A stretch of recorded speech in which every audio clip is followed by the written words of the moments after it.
मास शुक्ल पक्ष की आमल की एकादशी व्रत कथा। मानधाता बोले, हे ब्राह्मण, हे महाभाग, हे ब्रह्मायोने, जो आपकी मेरे ऊपर कृपा है तो ऐसा व्रत कहिए जिससे मेरा कल्याण हो।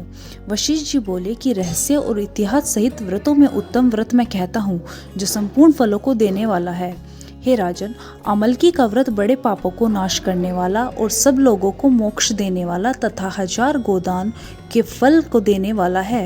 हिंसा करने वाले व्याध की जैसी मुक्ति हुई उस प्राचीन इतिहास को मैं कहता हूँ।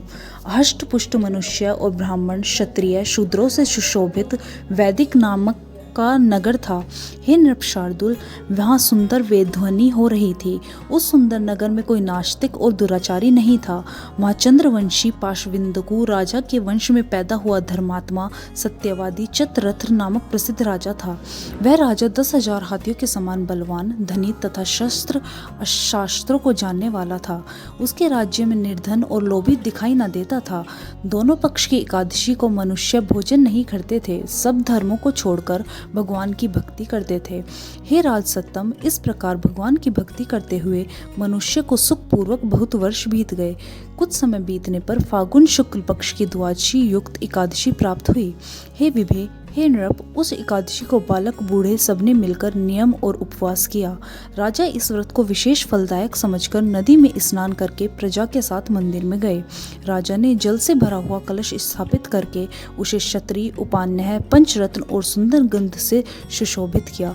दीपमाला से युक्त परशुराम जी के साथ ऋषियों समेत सावधानी से पूजन किया और आमले का भी पूजन किया। हे जामदग्न्य, हे रेणुकानन दर्वधन, हे आमल की छाया से युक्त भुक्ति मुक्ति को देने वाले, आपको नमस्कार है।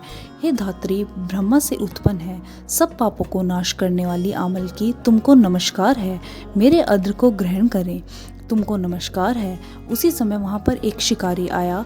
भूख और प्यास से युक्त, पाप से भार से पीड़ित, कुटुंब के लिए जीव हिंसा करने वाला, सब धर्मों से अलग वह आमल की एकादशी का जागरण और दीपकों की शोभित उस स्थान को देखकर वहाँ बैठ गया। यह क्या है, ऐसा मन में सोचकर आश्चर्य करने लगा। उसने वहाँ रखे हुए कलश के ऊपर दामोदर भगवान का दर्शन किया, वहाँ आमले का वृक्ष और दीपक जुड़े हुए देखे और पंडितों के मुख से भगवान की कथा सुनी। शुद्धित होने पर भी एकादशी का महात्म्य सुना। विस्मय युक्त होकर रात में जागरण किया। फिर प्रातः काल सब मनुष्य नगर में गए। उस शिकारी ने भी घर पर आकर प्रसन्नता से भोजन किया। फिर बहुत काल के अंतर व्याध की मृत्यु हुई। एकादशी के प्रभाव से और रात को जागरण से उस चतुरंगिणी सेना समित बड़ा राज्य मिला। धर्मात्मा राजा ने इंद्र की तरह राज्य किया। वशिष्ठ जी बोले, हे राजन, जो श्रेष्ठ मनुष्य आमल की एकादशी का व्रत करते हैं वे निसंदेह विष्णु लोक को जाते हैं। इस दिन आंवले के पेड़ के नीचे कलश स्थापित करके धूप, दीप, नवेग, पंचरत्न आदि से परशुराम भगवान की पूजा की जाती है। इस दिन आंवले का सागर लेना चाहिए। धन्यवाद।